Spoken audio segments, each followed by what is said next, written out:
हम अपने बच्चों को अच्छी से अच्छी शिक्षा देना चाहते हैं और हमारे यहाँ पर उस स्कूल से अथवा मांसाहारी मैनेजमेंट वाले स्कूलों से कोई अच्छा स्कूल है ही नहीं, तो हम क्या करें? ऐसा कई बार प्रश्न उठता है। वो जब गांव के बहुत शहर के अच्छे अच्छे धनवान लोगों के बच्चे जब वहीं पढ़ते हैं तो हम अपने बच्चों को अन्य सामान्य स्कूलों में कैसे डाल सकते हैं, ये भी प्रश्न हमारे पास उठता है। सर्वप्रथम हमें इस बात पर विचार करना है कि वास्तव में क्या उस स्कूल जैसे अन्य हमारे यहाँ पर स्कूल है ही नहीं, कि हमारी ये धारणा बनी हुई है कि वैसे स्कूल हमारे यहाँ पर नहीं है। तो विचार करेंगे 80% व्यक्ति पालक अभिभावक हैं जिन्होंने कभी सोचा ही नहीं कि अन्य और भी अच्छे स्कूल हैं जहाँ हम अपने बच्चों को डाल सकते हैं।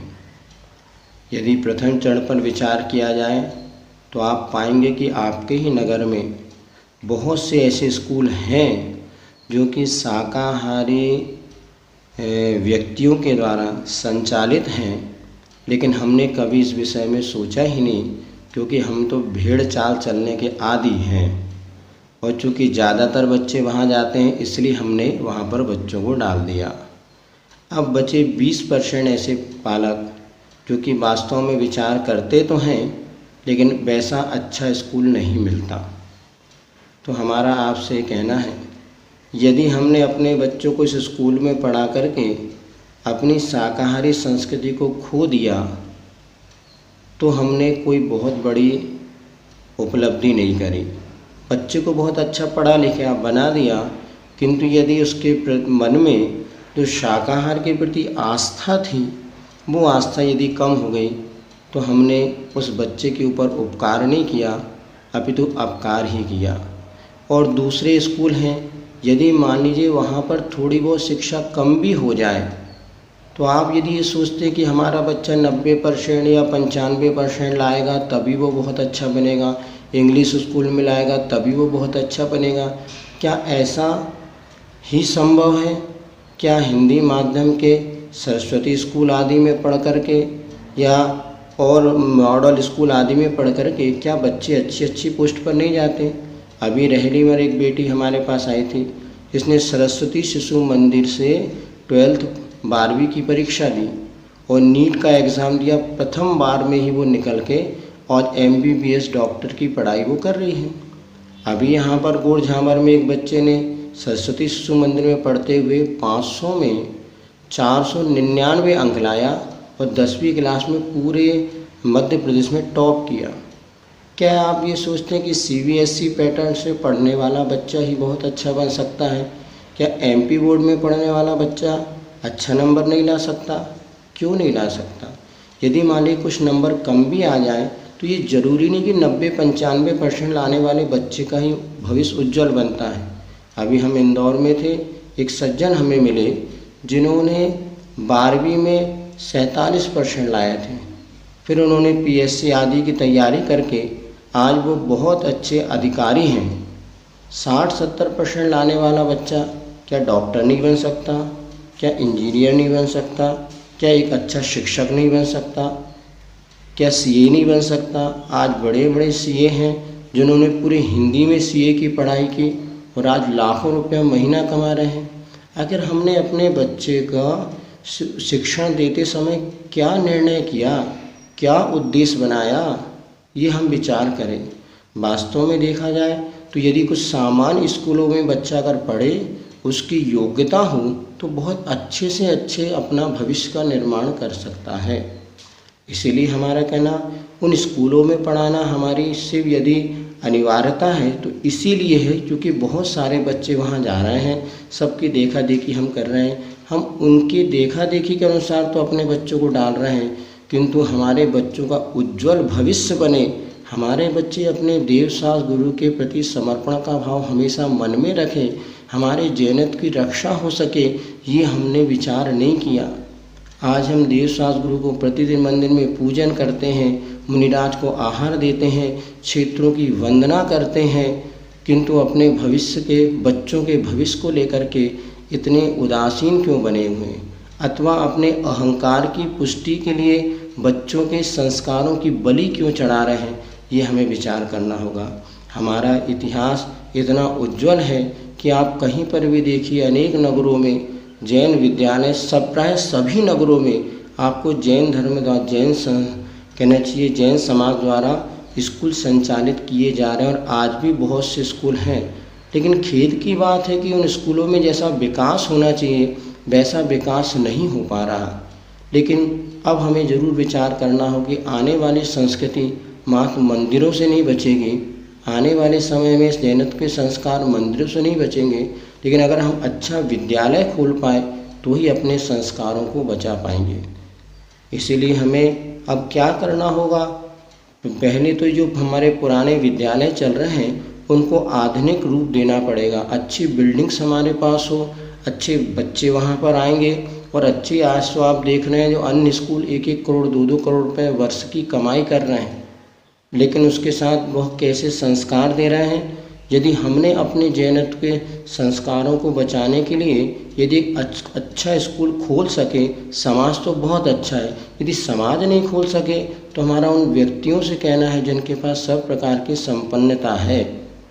एक पंचकल्याण में 5 दिन के सौधर्म दादी बनने के लिए जो 5-5, 8-8 करोड़ की बोलियां ले सकते हैं, यदि थोड़ा सा वो विचार करें कि हम एक अच्छा विद्यालय बना लें।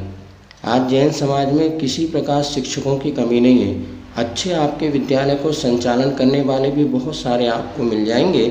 आप एक अच्छी बिल्डिंग्स खड़ी करें और CBSE पैटर्न आदि के माध्यम से भी हम शिक्षा प्रदान कर सकते हैं। जैन समाज एक ऐसी समाज है जिसके पास सरस्वती और लक्ष्मी दोनों की भरपूर कृपा है। यदि समाज स्कूल खोले तो बहुत अच्छा, अन्यथा व्यक्तिगत लोग भी इससे खोलें तो बहुत बड़ी जन शासन की प्रभावना हो सकती है। अभी ये पूज्य सुधा सागर महाराज जी के पास एक संस्मरण सुना था कि महाराज जी के पास जब अभी जो वर्तमान में मुख्यमंत्री अशोक गहलोत, वो एक बार पूज्य सुधा सागर महाराज जी के पास पहुँचे और उन्होंने जब आशीर्वाद मांगा तो महाराज ने कहा, भैया मैं नेताओं को बहुत सोच समझ के आशीर्वाद देता हूँ, क्योंकि पता नहीं वो नेताएं क्या खाते हैं, क्या पीते हैं, क्या करते हैं।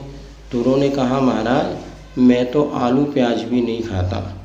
तो महाराज जी ने पूछा, आपको ये संस्कार कहाँ से आए? तो उन्होंने बताया, मैं जैन स्कूल में पढ़ा और हमारे स्कूल में जो शिक्षक हमें पढ़ाते थे वो ये कहते थे कि नीचे की वस्तु खाओगे तो पैर मजबूत होंगे, किंतु ऊपर की वस्तु खाओगे तो दिमाग आपका अच्छा बनेगा, परिणाम अच्छे रहेंगे। और हम उस समय जब विद्यालय में पढ़ते थे हम लोग जमीकंद का सेवन नहीं करते थे, और आज भी मेरे ये संस्कार है कि मैं किसी प्रकार का भक्षण तो दूर जमीकंद का भी सेवन नहीं करता। जैन विद्यालयों में पढ़ने वाले बच्चे किस तरह से संस्कारित होते हैं ये आप देख लीजिएगा।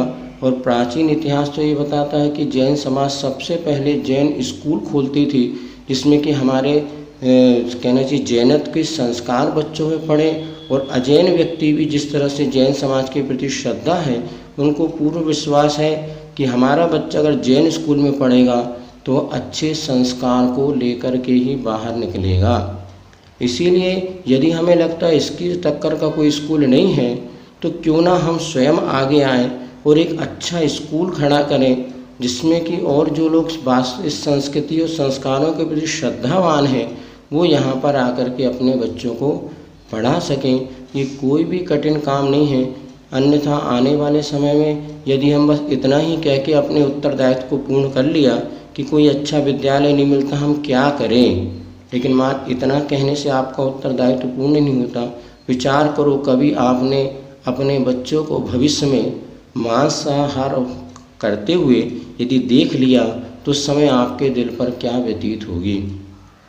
क्या आप उस समय अपने आप को माफ़ करवाएंगे कि क्या करें, हमें कोई अच्छा स्कूल नहीं मिला इसलिए हमने वहाँ पर कॉन्वेंट में उसको भेज दिया और अब वो मांसाहार करने लगा, हम क्या करें? इतना कहने से माता पिता का उत्तरदायित्व पूर्ण नहीं होता। पूज्य आचार्य ने मूकमाटी महाकाव्य में लिखा है कि माँ का उत्तरदायित्व माँ संतान को जन्म देने से नहीं होता, किंतु उसको ऐसे सत् संस्कारों से संस्कारित करना होता है कि उस समाज में सबसे अग्रिम पंक्ति में बैठ कर के आपका नाम रोशन कर सके। हमारे लिए ये कोई बड़ी समस्या नहीं है, बस थोड़ा सा हमें मन बनाना पड़ेगा कि हम अपने बच्चों को भले थोड़ी कम शिक्षा देंगे किंतु संस्कारवान बनाएंगे। आज बेटियों के लिए प्रतिभा स्थली जैसी संस्था खुल चुकी है, बच्चों के लिए भी कई ऐसी संस्थाएं हैं, किंतु शायद हम अपने बच्चों के यदि सारे के सारे बच्चे वहाँ तो जा नहीं सकते। बहुत सारे बच्चे जो हमारे नगर में ही रहते हैं उनको अगर हम शिक्षित और संस्कारित करना चाहते हैं तो एक तो हम स्वयं अपना उत्तरदायित्व समझें और ऐसे विद्यालयों की स्थापना करें जिसका स्टैंडर्ड, जिसका महत्व पूरी समाज और नगर में इतना अच्छा बने कि लोग वहाँ पर अपने बच्चों को डालने के लिए लालायित हो सकें। जैन समाज के लिए कोई भी काम कठिन नहीं है, क्योंकि सरस्वती और लक्ष्मी दोनों की भरपूर कृपा है। बस आवश्यकता है हमें अपनी मानसिकता बनाने की और एक सामंजस्य बैठाते हुए और आगे इस कर्तव्य को आगे बढ़ाने की। ओम शांति।